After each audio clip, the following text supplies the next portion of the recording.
मुख्यमंत्री हरीश रावत ने केदारनाथ उपचुनाव को लेकर पोस्ट कर सरकार पर निशाना साधा। उन्होंने कहा है कि सरकार जम्मू कश्मीर में चुनाव कराने के लिए तैयार है, लेकिन केदारनाथ विधानसभा में उपचुनाव कराने को सरकार तैयार नहीं है। वहीं रावत के इस बयान को लेकर कांग्रेस प्रदेश उपाध्यक्ष मथुरा दत्त जोशी ने कहा कि सरकार केदारनाथ के साथ बहुत बड़ा षड्यंत्र कर रही है।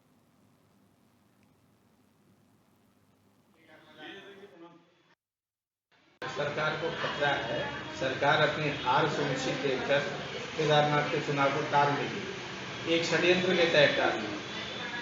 नहीं तो जब आप JNK में चुनाव करा सकते हो, वहाँ रोज सीमा में कोई न कोई नौजवान हताहत हो रहा है, आतंकवादी हमले हो रहे हैं, आप जब इस राज्य में चुनाव कर सकते हो, केदारनाथ में क्यों नहीं करा सकते हो? आपदा एक पर्टिकुलर वैली में आई है, आप वहाँ आपदा का काम नहीं करा पा रहे हो। आप वहाँ ये नहीं पता कर पाए कि क्या कितना नुकसान हुआ, क्या चीज़ें, कितना लोग हताहत हुए हैं, कितने मवेशी मरे हैं, कितने करोड़ का नुकसान हो गया, वही आपको पता नहीं। लेकिन हमारा आरोप है कि सरकार जानबूझकर केदारनाथ के चुनाव को टाल रही है और केदारनाथ के साथ अत्याचार।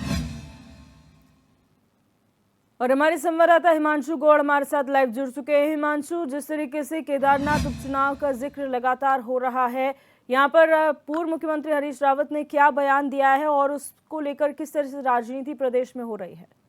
जी बिल्कुल दिव्या, पूर्व मुख्यमंत्री हरीश रावत जो कि केदारनाथ विधानसभा उपचुनाव के लिए लगातार हमलावर हैं, हर रावत ने एक पोस्ट फेसबुक पर की है जिसके माध्यम से उन्होंने कहा है कि केदारनाथ वैली जहाँ पर लगातार जो है आपदा की स्थिति बनी हुई थी, लेकिन अब स्थिति सामान्य है, परिस्थितियां सामान्य है, लेकिन सरकार केदारनाथ में उपचुनाव कराने को तैयार नहीं है। लेकिन इसके इतर जम्मू कश्मीर में जहां डेली कुछ जवान देश के शहीद हो रहे हैं, परिस्थितियां विषम है, लेकिन सरकार वहां चुनाव कराने को तैयार है। और जम्मू कश्मीर में जब चुनाव हो सकते हैं तो केदारनाथ में चुनाव क्यों नहीं हो सकता है, जिसको लेकर अब विपक्ष लगातार सरकार पर हमलावर है। कांग्रेस के तमाम दिग्गज नेता हों, चाहे प्रदेश उपाध्यक्ष मथुरा दत्त जोशी का स्वयं बयान सामने आया है जिसमें उन्होंने कहा है कि केदारनाथ के साथ षड्यंत्र सरकार कर रही है और अपने हार के डर से जो है भाजपा केदारनाथ में उपचुनाव नहीं करवा रही है। इसको लेकर कहीं ना कहीं प्रदेश में जो राजनीति है वो अब तेज हो गई है। जी, यहाँ पर लगातार आरोप प्रत्यारोप का दौर जारी है और 2 विधानसभाओं में जो चुनाव होने हैं, हरियाणा और माफ कीजिएगा यहाँ पर जम्मू कश्मीर के तारीखों का ऐलान हो गया है। क्या लग रहा है कब तक केदारनाथ उपचुनाव होंगे? जी बिल्कुल, केदारनाथ उपचुनाव को लेकर अभी जो है स्थिति इस प्रकार स्पष्ट नहीं हो पाई है।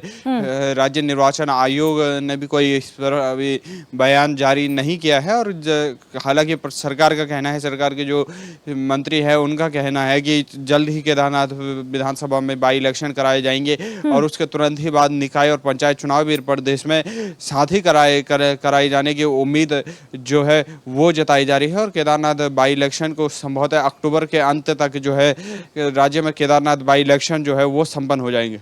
जी, यहाँ पर जिस तरीके से हरीश रावत का बयान आ रहा है, सत्ता पक्ष का क्या कहना है, क्या आरोप है? क्योंकि सत्ता पक्ष हमेशा कहता है कि हम चुनाव के लिए, किसी भी चुनाव के लिए हमेशा तैयार रहते हैं। वहीं कांग्रेस को भी हिदायत दी जाती है कि आप अनर्गल बयानबाजी छोड़कर अपनी सीट्स पर फोकस कीजिए, अपनी तैयारियों पर फोकस कीजिए।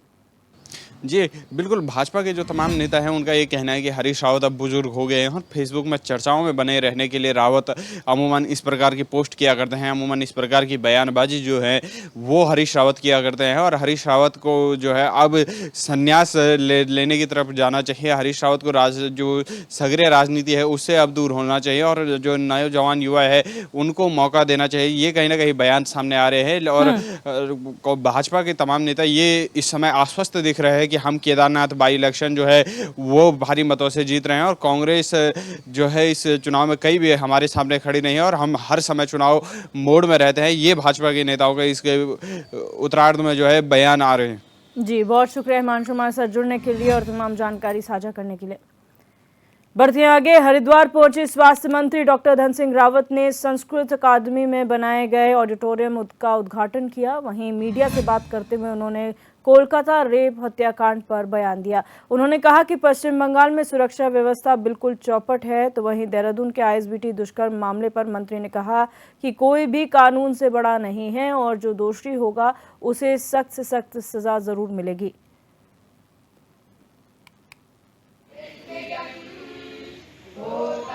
ये सब जानते हैं कि पश्चिम बंगाल में कानून व्यवस्था बिल्कुल चौपट है और मैं माननीय प्रधानमंत्री जी का भी, गृह मंत्री जी का भी धन्यवाद देना चाहता हूं कि उन्होंने तुरंत इस घटना का संज्ञान लिया है और उसकी सीबीआई जांच की है।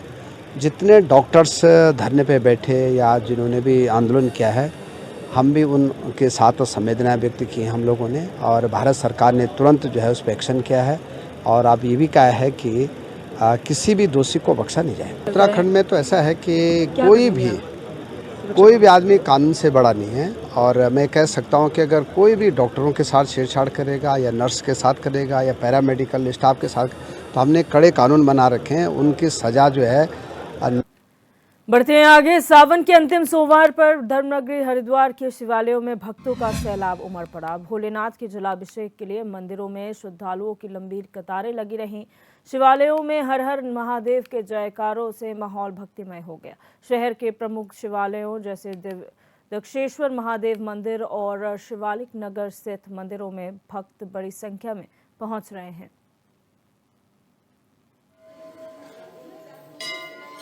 ऐसा है कि आपको पता है, आप तो हर सोमवार को यहाँ पे रहते ही हैं और व्यवस्थाओं को आप काफ़ी नज़दीक से देखते हैं। 5 बजे से लेकर 12 बजे तक के लिए हम लोगों ने एक घंटे के स्लॉट में जो मंदिर समिति के लोग हैं उनकी ड्यूटी लगाई है ताकि भक्तों के साथ ज़्यादा भीड़ ना हो। और आज चूँकि रक्षाबंधन का है, इसलिए भक्त थोड़े क्या कहते रक्षाबंधन की तैयारियों में भी लगे हुए हैं और आकर के सोमवार की पूजा भी कर रहे हैं। इसलिए आप देख रहे हैं कि ज़्यादा हम भीड़ लगने नहीं दे रहे। हमारी कोशिश ये कि आसानी के साथ लोग अपना जलाभिषेक करें और अपने घरों को जाकर रक्षाबंधन का पर्व भी आराम से मनाएं। और ये हमारा हरिद्वार का शिवालिक नगर की बड़ी शिव मंदिर है, काफ़ी पुराने हैं और काफ़ी अच्छे हैं। यहाँ पे भगवान को हम शुरू से ही पूजा करते आए हैं और आज सोमवार है, आखिरी सोमवार है सावन का, तो जो भी मनोकामना है आप मांग सकते हो। आखिरी सोमवार को कहते हैं कि पूरा होता है। पूरी सावन की जो आखिरी सोमवार है, आप इस सोमवार को हर चीज़ मनोकामना भगवान को बोल सकते हो। मेरी कहना है भगवान हर मनोकामना पूरा करे, हर किसी के पूरा करे। और देश भर में रक्षाबंधन का त्योहार बड़े ही धूमधाम के साथ मनाया जा रहा है। हरिद्वार के बाजारों में भी काफी रौनक दिखाई दे रही है, जहां बहनें अपने भाइयों की कलाई पर राखी बांधने के लिए तरह तरह की राखियां खरीद रही हैं, तो वहीं मिठाई की दुकानों पर भी मिठाइयों की खरीदारी की जा रही है। आज सुबह भद्रा लगने की वजह से दोपहर बाद ही राखी बांधने का मुहूर्त है, लेकिन उससे पहले बाजारों में काफी रौनक नजर आ रही है।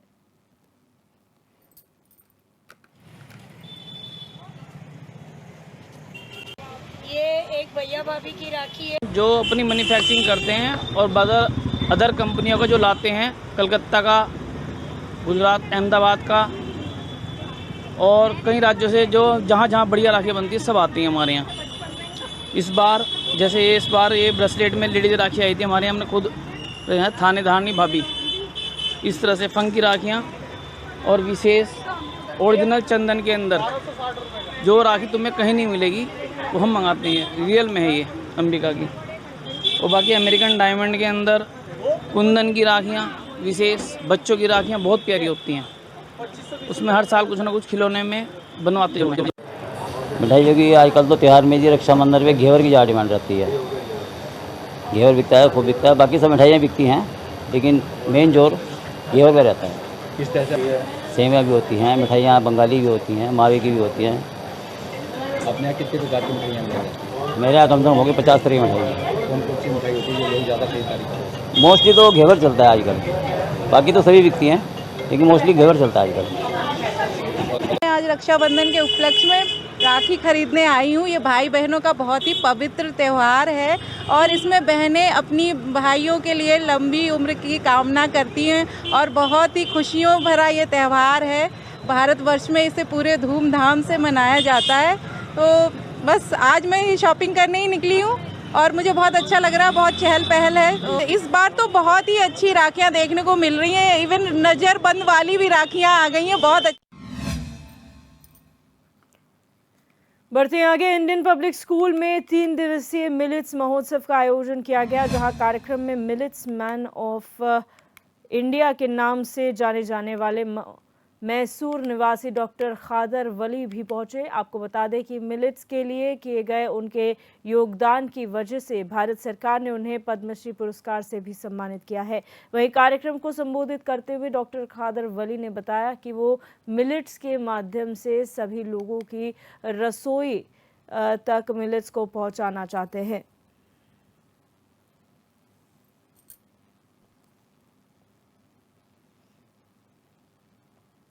उधर से उधर चीजों को गुरु जी को मना करते हैं, गुरु कहते हैं गुरु जी पूरी जरूरत भी नहीं रही। उत्तराखंड में बीते कई दिनों से भारी बारिश का दौर लगातार जारी है। भारी बारिश के चलते पहाड़ी क्षेत्रों में लगातार भूस्खलन की घटनाएं सामने आ रही हैं, जिसके चलते सैकड़ों मार्ग अवरुद्ध हो रहे हैं। हालांकि पिछले कुछ दिनों पहले प्रदेश में सैकड़ों सड़कें बाधित हो गई थी, जिन्हें खोलने की कोशिश की जा रही है। ताज़ा रिपोर्ट है कि अगर बात करें तो प्रदेश के ज़्यादातर हिस्सों में नेशनल हाईवे समेत स्टेट हाईवे और कुछ ग्रामीण मार्ग समेत 100 से ज़्यादा मार्ग अभी भी बाधित हैं, जिन्हें खोलने के लिए लोक निर्माण विभाग लगातार काम में जुटा हुआ है।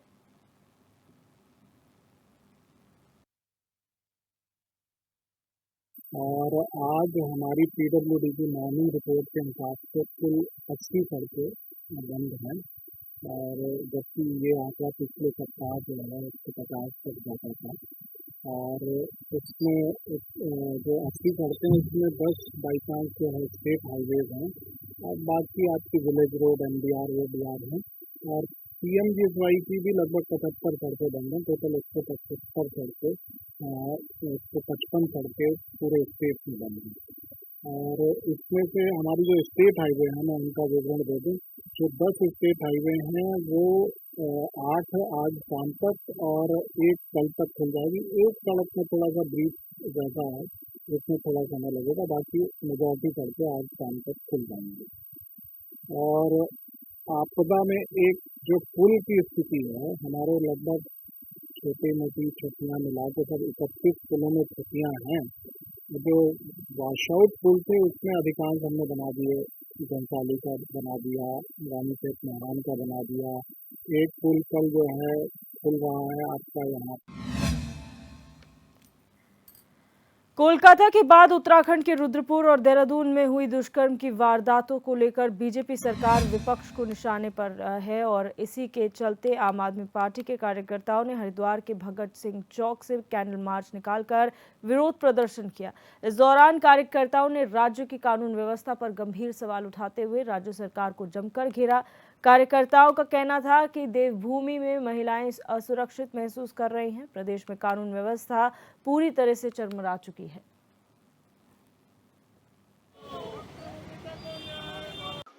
देहरादून में ISBT पे भी जो है एक बहन के साथ सामूहिक बलात्कार हुआ है। इस तरह की ये घटना रुक नहीं रही है। कहीं ना कहीं इसके लिए केंद्र सरकार और जो हमारी उस प्रदेश की सरकार है वो कहीं ना कहीं दोषी हैं। इन बलात्कारियों को फास्ट ट्रैक के माध्यम से 1 हफ्ता में सुनवाई करके खुलेआम फांसी देनी चाहिए। जब तक ऐसा नहीं होगा तो ये घटनाएं रुकेंगी नहीं, और कहीं ना कहीं इसमें तत्कालीन जो सरकार होती है, वहाँ की जो है सत्ताहीन सरकार जो होती है, कहीं ना कहीं उनका भी संरक्षण इनको रहता है। इसका जीता जागता उदाहरण है उत्तराखंड का अंकिता हत्याकांड, जिसमें किसी VIP के नाम सामने आया था, लेकिन आज तक उस VIP का नाम भी नहीं खुला, और अंकिता हत्याकांड में अभी तक आज तक भी उसको न्याय। अब बात करेंगे थराली से खबर की, जहां सिंचाई विभाग परिसर में ठेकेदारों की ओर से दिया जा रहा धरना 12वें दिन भी जारी रहा। रविवार को सिंचाई विभाग के गढ़वाल क्षेत्र के मुख्य अभियंता सुभाष चंद्र और अधीक्षण अभियंता मनोज कुमार धरना स्थल पर पहुंचे, जहां उन्होंने ठेकेदारों से धरना समाप्त करने का आग्रह किया, लेकिन ठेकेदार अपनी 2 सूत्रीय मांगों पर अड़े रहे।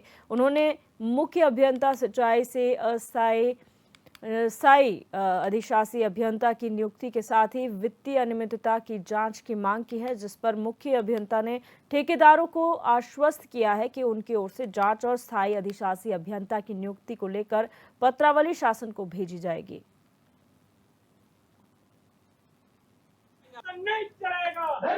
शासन से मुख्य अभियंता और अधीक्षण अभियंता हमारे बीच आए थे और उन्होंने कहा कि आप अपना धरना स्थगित कीजिए, हम बहुत जल्दी इन पे कार्रवाई करेंगे और इनका हस्तांतरण करेंगे। लेकिन हमारे एक ही मांग है कि जब तक यहाँ पर अस्थायी अधिशासी अभियंता की नियुक्ति नहीं होती, हमारा आंदोलन चलता रहेगा और आगामी 21 तारीख से जो विधानसभा सत्र है हम वहां भी जाएंगे और वहां भी अपनी बात रखेंगे। हमारा प्रदेश संगठन भी वहां जाएगा।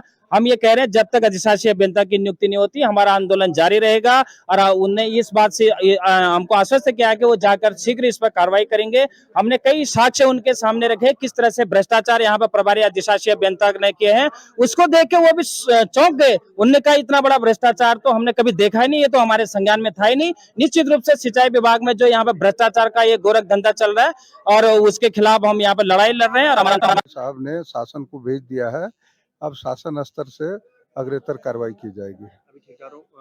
तो ठेकेदारों द्वारा जो आरोप लगाए गए हैं उसकी प्रारंभिक विभागीय जांच के लिए अधीक्षण अभियंता सिंचाई कार्य मंडल रुद्रप्रयाग को निर्देशित किया गया है। उनके द्वारा जांच आख्या उपलब्ध कराए जाने पर नियमानुसार अग्रेतर कार्रवाई की जाएगी। आश्वासन दिया गया है कि प्रभारी अधिशासी अभियंता का स्थानांतरण के लिए सरकार को अवगत कराया जाएगा और जो प्रकरण में जो प्रारंभिक जांच हो रही है, प्रारंभिक जांच के पश्चात जो भी नियमानुसार कार्रवाई है उसके लिए प्रकरण को आगे प्रेषित किया जाएगा।